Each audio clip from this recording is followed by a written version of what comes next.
توعدون صدق اللہ العظیم۔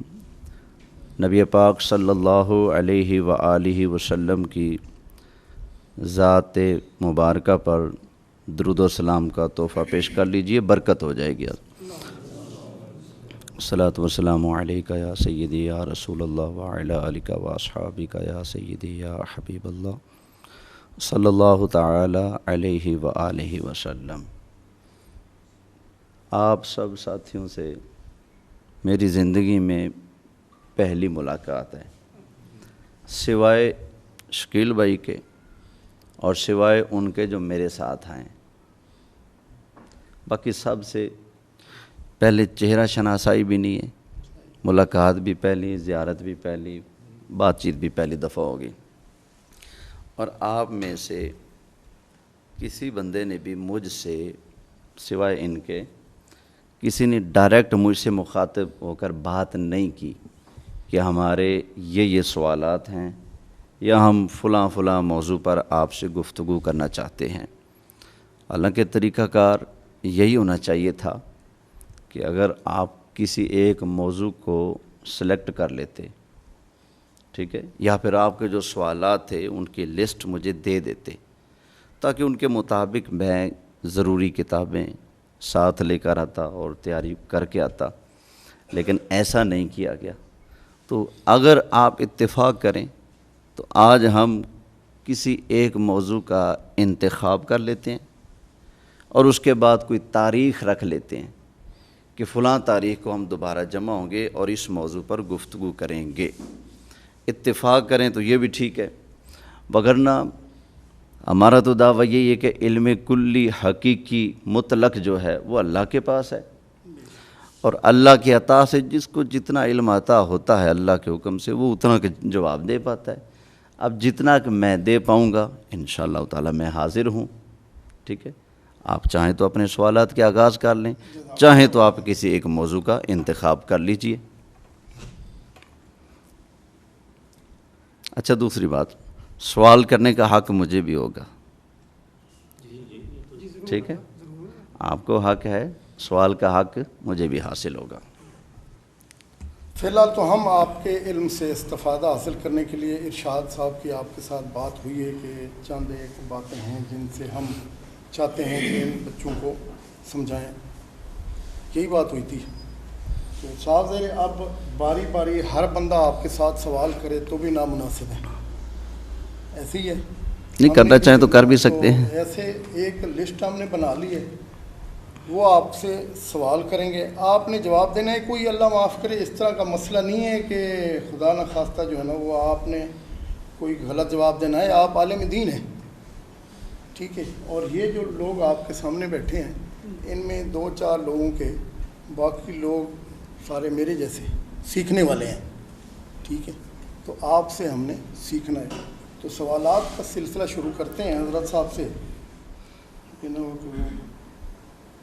ایسے ہم سوال شروع کر لیں اور پتہ ہی نہ ہو۔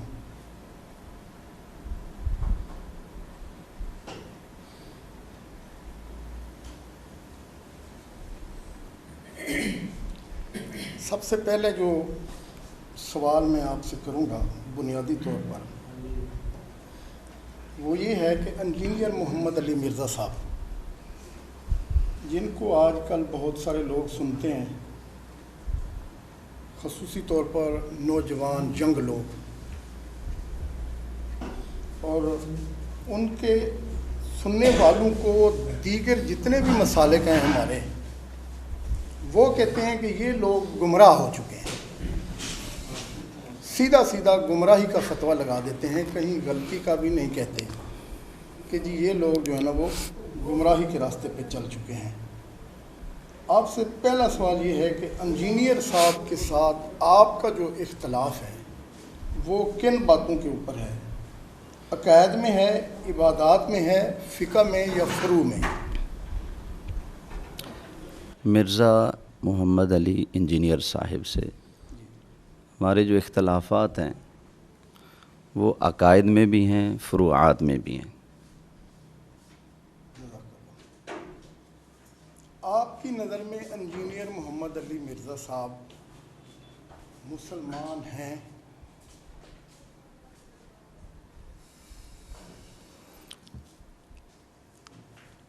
میرے نزدیک جو میں نے قرآن و سنت پڑھی ہے، مرزا انجینئر صاحب کا کم از کم درجہ جو ہے وہ گمراہی کا ہے، جبکہ ان کے بعض اقوال ایسے ہیں جو کفر تک پہنچتے ہیں، تو ان کے اقوال پر، ان کے قول پر تو میں کفر کا حکم جاری کروں گا، لیکن جب تک میری براہ راست ان سے بات نہیں ہو جاتی ان اقوال کے بارے میں، ان کو بنیاد بنا کر، تب تک میں ان کی شخصیت پر کفر کا حکم نہیں لگاؤں گا،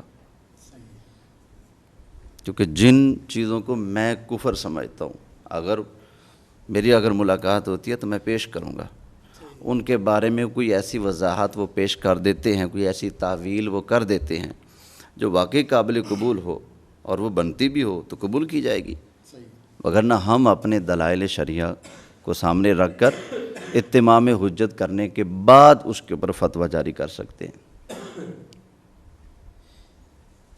اگلا سوال جی آپ کے اپنے مسلک کے بارے میں ہے کہ اہل سنت والجماعت بریلوی مکتبہ فکر کے اوپر مسلمانوں کے جو دیگر فرقے ہیں وہ اجماع رکھتے ہیں کہ جناب اہل سنت والجماعت حق پر جماعت ہے۔ باقی فرقوں کی میں بات کر رہا ہوں، اہل حدیث، شیعہ، دیوبند، جتنے بھی فرقے مسلمانوں کے اندر ہیں۔ آپ کی بات تھوڑی سی مزید وضاحت کریں، اس کی کھول لیں اس کو ذرا۔ اہل سنت والجماعت کا کہنا یہ ہے، بلکہ ہر فرقے کہتا ہے کہ ہم ہی حق پر ہیں۔ جی جی ٹھیک ہے جی۔ باقی جو مسلمانوں کے گروہ ہیں وہ ان کو حق پر سمجھتے ہیں۔ کن کو؟ اہل سنت والجماعت بریلوی بریلویوں کو اہل سنت بریلوی جو ہیں ان کو باقی جو جماعتیں وہ حق پر سمجھتے ہیں کہ نہیں؟ جی بالکل حق پر سمجھتے ہیں۔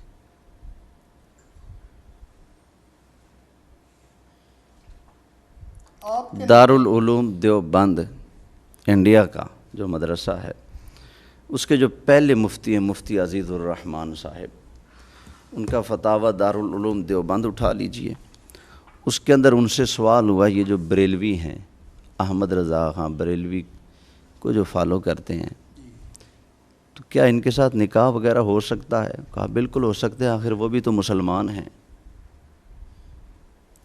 مرزائیوں نے اعتراض کیا تھا بہاولپور کے مقدمہ مرزائیہ میں انور شاہ کشمیری پر کہ آپ ہمارے خلاف کیسے اٹھ سکتے ہو، جبکہ آپ لوگ تو خود آپس میں ایک دوسرے کو کافر کہتے ہو، تو آپ جیسے کہتے ہو ویسے ہمیں بھی کہہ رہے ہیں، جیسے اس بات میں وزن نہیں ویسے اس بات کے اندر بھی وزن نہیں ہوگا۔ تو انور شاہ کشمیری نے کہا تھا کہ میں دیوبند کا ترجمان ہونے کی حیثیت سے یہ اعلان کرتا ہوں کہ ہم علماء بریلی کو کافر نہیں کہتے۔ جتنے بھی دیوبند والے ہیں، جتنے بھی اہل حدیث ہیں، جتنے بھی شیعہ ہیں، وہ سب کے سب ہمارے پیچھے نماز پڑھتے ہیں، ہمارے پیچھے نماز پڑھتے ہیں۔ حتیٰ کہ میں نے خود اہل حدیث علماء سے، دیوبندی علماء سے اور بعض شیعہ ذاکرین سے بھی اتفاق سے میری ملاقات ہوئی، میں نے ان سے پوچھا ہے اپنے بارے میں، تو انہوں نے یہی کہا کہ ہم آپ کو مسلمان سمجھتے ہیں، ہم آپ کو کافر نہیں کہتے۔ بہت اچھا جواب آپ نے دیا ماشاءاللہ۔ اگلا سوال یہ ہے کہ آپ لوگ بریلوی مکتبہ فکر والے لوگ جو ہیں باقی سارے فرقوں کو مسلمان اور جنتی سمجھتے ہیں، جبکہ امام احمد رضا خان صاحب کے کچھ فتاویٰ ایسے ہیں کہ یہاں تک بھی انہوں نے کہہ دیا ہے کہ ان کا ذبیحہ بھی حرام ہے۔ تو آپ اس بارے میں کیا کہتے ہیں؟ دیگر فرقوں کو آپ مسلمان کہتے ہیں، جنتی کہتے ہیں، اگر انہی عقائد پہ مر گئے تو؟ ہر فرقے کے ہر بندے کو نہ میں جہنمی کہتا ہوں، ہر فرقے کے ہر بندے کو نہ میں جنتی کہتا ہوں۔ دیوبند کے 4 علماء تھے جن کے اوپر ہمارے بریلی کے علماء نے فتوی کفر صادر کیا، صرف 4 علماء، ٹھیک ہے. باقی آتے ہیں بعد والے. بعد والوں میں سے جس بندے کو ان موجود کفریہ عبارات کا پتہ ہو، سمجھتے ہوں، علم رکھتے ہوں، آگاہ ہوں، اس کے باوجود وہ کہیں کہ یہ کفریہ عبارات بالکل ٹھیک ہیں، ہم ان کی تائید کرتے ہیں، تو پھر ان پر فتویٰ لگے گا. جو بیچارہ سادہ لو مسلمان ہے، جس کو پتہ ہی نہیں دیوبندی کیا ہے، بریلوی کیا ہے، وہ خواہ اپنے آپ کو دیوبندی کہے، خواہ اپنے آپ کو اہل حدیث کہے، خواہ اپنے آپ کو شیعہ بھی کہے، اگر وہ ان کفریات سے واقف ہی نہیں ہے، ہم اس کے اوپر فتویٰ کفر نہیں لگاتے، وہ مسلمان ہے. ہم ہر دیوبندی کو اس فتوے کی زد میں نہیں لاتے. اور آپ کو علم ہوگا کہ مرزا انجینئر صاحب نے بھی علماء دیوبند کی جو عبارات ہیں ان کو گستاخانہ قرار دیا ہے. تو میں یہ آپ سے بھی پوچھوں گا کہ علماء دیوبند کی جو عبارات ہیں جن پر حسام الحرمین میں فتویٰ کفر صادر کیا گیا ہے، کیا آپ لوگ ان عبارتوں کو لکھنے والوں کو اور جن کو ان عبارتوں کا علم ہے اور اس کو صحیح قرار دیتے ہیں، ان کے بارے میں آپ کی رائے کیا ہے؟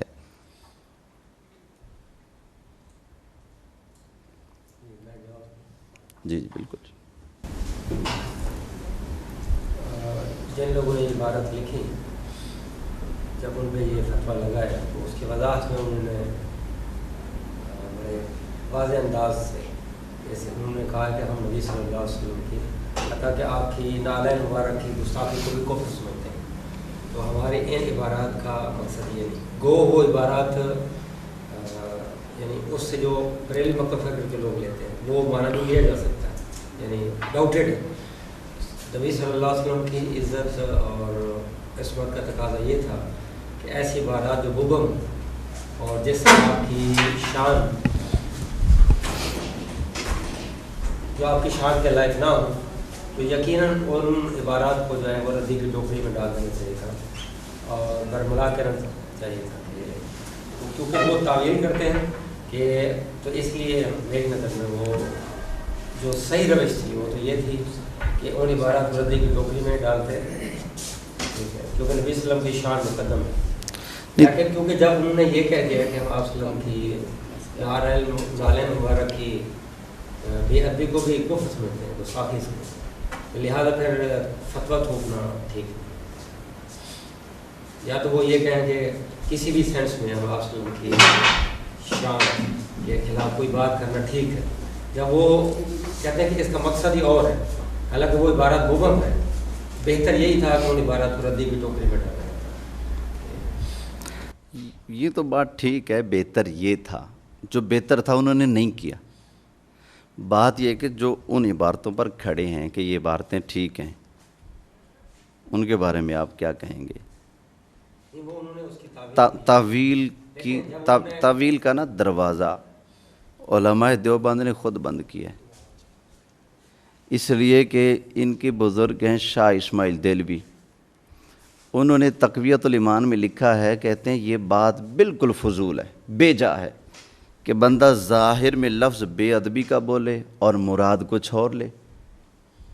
کہتے ہیں کہ یہ کوئی عام بارگاہ ہے، ظاہر میں لفظ بے ادبی کا بولے اور مراد کچھ اور لے. ظاہر میں کہہ دے کہ رسول اللہ مر کر مٹی میں مل گئے اور کہتا پھرے کہ میری مراد کچھ اور ہے. ظاہر میں کہے کہ حضور علیہ السلام کا خیال نماز کے اندر معاذ اللہ گدھے کے خیال سے برا ہے، بیل کے خیال سے برا ہے. حضور علیہ السلام کا خیال اگر نماز پڑھتے آ گیا تو بدلے کے اندر آپ کو 4 فرضوں کے بجائے 16 فرض پڑھنے پڑیں گے. اتنی شدت سے فتویٰ لگائے اور پھر مراد کچھ اور لے. تو یہ تعویل کی جاتی ہے شریعت میں، تعویل کا راستہ ہوتا ہے، لیکن کہاں جہاں تعویل ممکن ہو، جو چیزیں واضح ہوں، صراحت کے ساتھ موجود ہونا، وہاں تعویل کا راستہ نہیں کھولا جاتا. وگرنہ ایک منٹ، وگرنہ تو کوئی بھی بندہ کسی بھی قسم کی گستاخی کر کے تعویل کرتا پھرے گا.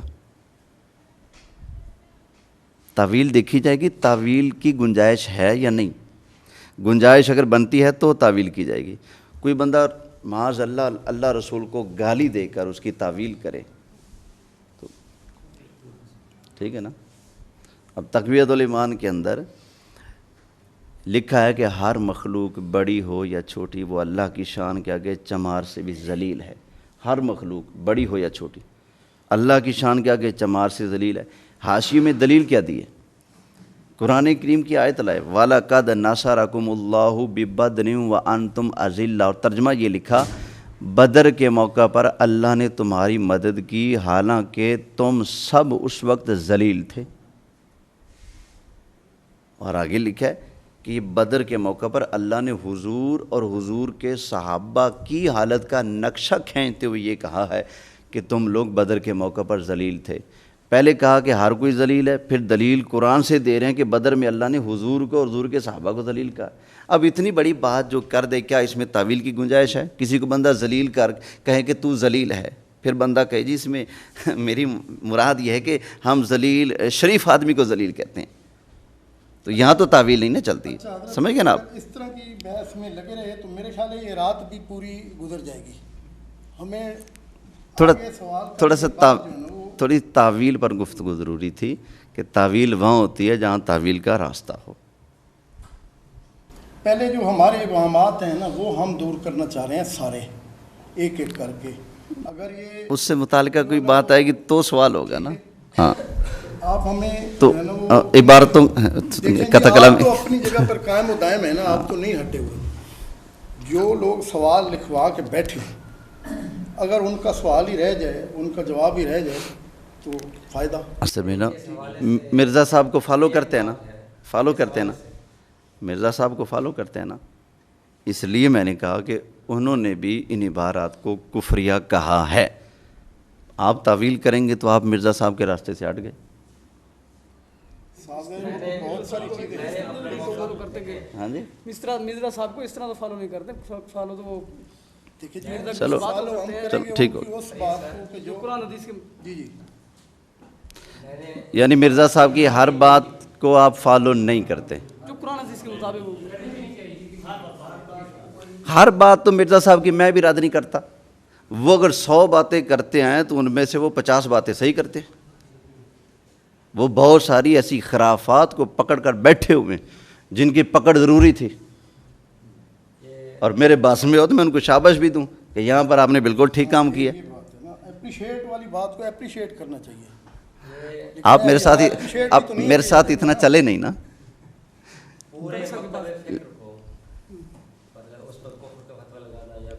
ہماری طرف سے کسی بھی مکتبہ فکر کے جملہ فکر کے جملہ افراد پر کفر کا فتویٰ نہیں، صرف جن کو عبارتوں کا علم ہے اور اس کی تائید کر بیٹھیں گے ان پر ہے بس۔ یعنی کہ چند مخصوص مسائل کے اوپر گرفت ہے آپ لوگ، کہنے کا مقصد یہ ہے کہ سب پہ نہیں۔ کس کی؟ اس طرح ٹوٹل آپ، میں نے سوال یہ کیا ہے کہ احمد رضا خان صاحب رحمۃ اللہ علیہ نے فتویٰ لگا دیا کہ وہابی فرقے پر، ٹھیک ہے، پوری ویڈیوز کھڑی ہوئی ہیں اور فتوے موجود ہیں پورے فرقے پر۔ آپ نے اس کی چلو اچھا کیا، کلیئر کر دیا کہ صرف ان چیزوں کے اوپر جو کفری ہے۔ مولانا احمد رضا خان کا جو فتویٰ ہے نا وہ ہے حسام الحرمین کی صورت میں، اور حسام الحرمین اگر آپ نے پڑھی ہے تو اس میں یہی ہے کہ جو شخص ان عبارتوں پر اطلاع پائے پھر ان کی تائید کرے وہ اس فتوے کی زد میں آتا ہے۔ جس بیچارے کو پتہ ہی نہیں وہ کیسے جرم دار ہے۔ مطلب علم بصیرت نہیں رکھتا نہ میں اہل علم سے ہوں، دنیاوی علم تھوڑا بہت رکھتا ہوں۔ میں نے اپنی ایک ہسٹری کی بک اپنی جو کہ امپارشل آدمی لکھی، ان کا کوئی مذہبی بیک گراؤنڈ نہیں ہوتا، وہاں انہوں نے مختلف علماء کرام کی نا ان کی تحریریں باقاعدہ ایز اٹ از شائع کی ہے۔ تو میں اس میں پڑھا تھا احمد رضا خان بریلوی صاحب نے واقعی وہاں کو اتنا برا بھلا کہا ہے کہ آپ خود بھی ان کے ساتھ متفق نہیں ہوں گے۔ مطلب وہ ایک ایسی کتاب ہے کسی مولوی یا کسی مطلب اسپیسیفک فرقے نے نہیں لکھی، ویسے ہسٹری کتاب ہوتی ہے ہماری بی اے یا ایم اے کے اندر ریکمینڈ کرتے ہیں کہ یہ کتابیں آپ ریفرنس کے طور پر پڑھ سکتے ہیں تاکہ آپ اس میں تاریخ پاکستان کے حوالے سے علماء کے حوالے سے بہتر آپ کو اس میں۔ انہوں نے وہابیوں کو برا بلا کہا اور رج کے کہا، لیکن ہر وہابی کو نہیں کہا، ہر کو نہیں کہا، ہر ایک کو نہیں کہا۔ وہابی نہیں، بہت اچھی بات ہے کہ مسئلہ تو کلیئر ہوا کہ ہر وہابی کو نہیں۔ اب یہ فرقے سے تو نکل آئے نا، بہت خوبصورت بات ہے کہ پورا فرقہ ان کے یہ نظر میں یہ غلط نہیں ہے. یہ ایک بات یاد، ایک غلط فہمی ایک مرتبہ پھر دور کر رہا ہوں. ہم کسی بھی فرقے کے، جماعت کے ہر فرد کو کافر بے ایمان نہیں کہتے. حتیٰ کہ اہل سنت کا جو مین اختلاف ہے، جو جڑ سے اختلاف شروع ہو جاتا ہے، وہ شیعہ کے ساتھ ہے نا. بالکل وہ صدیوں سال پرانا اختلاف ہے، دور صحابہ سے شروع ہو گیا. حتیٰ کہ وہ قرآن کے بارے میں بھی وہ الگ رائے رکھتے ہیں، ہماری رائے الگ ہے. صحابہ کرام علیہم رضوان کو وہ کافر کہتے ہیں، مرتد کہتے ہیں. خلفائے ثلاثہ حضرت ابوبکر، عمر، حضرت عثمان، ان کی خلافت تک کے وہ قائل نہیں. حتیٰ کہ ان کو غاصب، اللہ یاری تو ان کو کافر بھی کہہ رہے ہیں، سنتے رہتے ہیں نا. اس کے باوجود ہمارا فتویٰ سارے شیعوں پر نہیں کفر کا. جو شیعہ ایسا کہیں گے بس ان پر فتویٰ لگ جائے گا، جو نہیں کہتے بس ٹھیک ہے، اللہ خیر صلی اللہ، وہ کلمہ پڑھتے ہیں نا، ہم ان کو مسلمان مانیں گے جب تک ان سے کفر ثابت نہیں ہوتا. جزاک اللہ خیر، بہت بڑا مسئلہ حل کر دیا. جزاک اللہ. مسئلہ ہے یہ اصل میں نا، یہی موقف آپ کے دیگر علماء کرام کا بھی ہونا چاہیے. تو جو واقعی علماء کرام، ختم ہو رہی ہے. میں عرض کر دوں بالکل جی، جو واقعی علماء کرام ہے نا، ان کا یہی موقف ہے.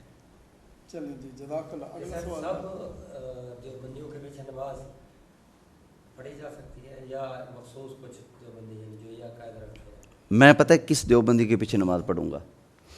میں کہوں گا یہ آپ کے بزرگ کی یہ کتاب ہے، اس میں یہ لکھا ہے، صحیح ہے یا غلط ہے؟ وہ کہہ دیں غلط ہے، میں کہوں گا چڑھے مصلی پہ، میں آپ کے پیچھے پڑھتا ہوں. نہیں، اگر جو بندیوں کے پاس میں نماز کھڑی ہے، بندہ وہاں پر پہنچتا ہے، تو آپ کا طرز عمل کیا ہوگا؟ کیونکہ میرا ایک تجربہ ہے، وہ یہ کہ اگر میں نے زندگی میں 20 دیوبندیوں سے بات کی ہے نا ان عبارتوں پر، تو ان میں سے 19 نے کہا ہے کہ یہ صحیح ہیں، ایک نے کہا ہے کہ غلط ہیں. لہذا کیونکہ اتنے فیصد لوگ تائید کر رہے ہیں، تو اس لیے مجھے شک ہوگا کہ یار پتہ نہیں کیا بنے گا، کیسا امام ہے. ہاں اگر میری ملاقات ہو جاتی ہے، میں اس سے پوچھ لیتا ہوں بھی تمہارا کیا خیال ہے. اگر وہ کہہ دے کہ ہاں کفری عبارات ہیں، یہ میرا ان سے اعلان برات ہے، اپنے آپ کو کروڑ مرتبہ دیوبندی کہے، وہ مصلی پہ چڑھے گا، میں پیچھے نماز پڑھ لوں گا. میں بار بار عرض کر رہا ہوں، سمجھنے کی کوشش کریں، ہر دیوبندی کو ہم برا نہیں کہتے، نہیں کہتے. جزاک اللہ جی. تقلید فرض، واجب، سنت، مستحب کس کیٹیگری میں آتی ہے؟ شارٹ سا سوال. تھوڑی سی وضاحت اس کی ضروری ہے کہ تقلید ہے کیا. قرآن حکیم اور احادیث طیبہ میں بعض مسائل بالکل واضح ہیں. نماز پڑھو، روزے رکھو، زکوٰۃ دو، جہاد کرو، بالکل واضح ہیں. ان میں کسی کی تقلید کی، کسی کی رہنمائی کی ضرورت نہیں. جو مسائل منصوص ہیں، جو مسائل بالکل قرآن و حدیث سے بالکل صاف ظاہر ہیں یا باب العقائد سے تعلق رکھتے ہیں، ان میں کسی کی تقلید ہمارے نزدیک نہیں. ہمارے نزدیک جب قرآن و حدیث کے مشکل مقامات آ جاتے ہیں جن کو عام لوگ از خود حل نہیں کر سکتے، اتنی استعداد نہیں ہوتی، ٹھیک ہے، اتنا مطالعہ نہیں ہوتا، اتنا وقت نہیں ہوتا، تو یا پھر وقت بھی ہے، مطالعہ بھی ہے، لیکن ان کی ذہنی سطح اس درجے کی نہیں ہے کہ اس چیز کو حل کر سکیں. وہاں پر ہم یہ کہیں گے کہ ہم سے پہلے کے جو بزرگ ہو چکے ہیں، امت کے علماء ہو چکے ہیں، ان کی اس بارے میں رائے کیا ہے. تو ہم نے اطاعت قرآن و سنت ہی کی کرنی ہے.